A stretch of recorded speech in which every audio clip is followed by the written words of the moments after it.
भारत में हर साल 13,000 से ज्यादा छात्र अपनी जान ले लेते हैं और इसमें अकादमिक तनाव एक बहुत बहुत बड़ी वजह बनकर सामने आता है। ये नंबर हमें सोचने पर मजबूर करता है कि ये समस्या कितनी गंभीर है। तो सवाल उठता है, इसका हल क्या है? चलिए हमारे तीसरे सेक्शन में इसी पर बात करते हैं, ध्यान को प्रशिक्षित करना। और शुरुआत करते हैं आधुनिक विज्ञान के नजरिए से। एक स्टडी की गई जिसमें 14 से 16 साल के स्टूडेंट्स को लिया गया और एक बहुत ही सरल सा उपाय आजमाया गया। सिर्फ 6 हफ्तों के लिए उन्हें माइंडफुलनेस मेडिटेशन यानी सचेत ध्यान का अभ्यास करने को कहा गया। और जो नतीजे आए वो सच में हैरान करने वाले थे। जरा ये बार चार्ट देखिए। ट्रेनिंग से पहले उनका जो औसत स्कोर था वो था 5.53 और ट्रेनिंग के बाद ये गिरकर 3.73 पर आ गया। अब यहाँ ये जानना जरूरी है कि स्कोर जितना कम हो, एकाग्रता उतनी ही बेहतर मानी जाती है। तो ये साफ साफ दिखाता है कि जिन लोगों ने ध्यान का अभ्यास किया, उनकी फोकस करने की क्षमता में कितना जबरदस्त सुधार आया। तो ये तो हुई विज्ञान की बात। अब थोड़ा प्राचीन ज्ञान की ओर चलते हैं।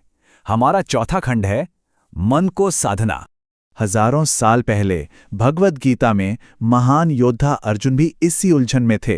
उन्होंने युद्ध भूमि में श्री कृष्ण से कहा कि हे कृष्ण, ये मन तो इतना चंचल, इतना हठी है कि इसे वश में करना तो हवा को पकड़ने से भी ज्यादा मुश्किल लगता है। सोचिए, अगर अर्जुन जैसे योद्धा को ये मुश्किल लगा तो ये दिखाता है कि ये लड़ाई कितनी पुरानी और कितनी बड़ी है। इस पर श्री कृष्ण ने 2 बहुत ही कारगर उपाय बताए। पहला, अभ्यास। इसका मतलब है लगातार कोशिश करते रहना। जब भी मन भटके, उसे बिना गुस्साए, बिना निराश हुए प्यार से वापस अपने काम पर ले आना, बार बार। और दूसरा है वैराग्य, यानी नतीजों से और बाहरी चीजों से अपनी उम्मीदों को, अपनी पकड़ को थोड़ा ढीला करना। यह समझना कि असली शांति और खुशी किसी चीज को पाने में नहीं, बल्कि हमारे अंदर है।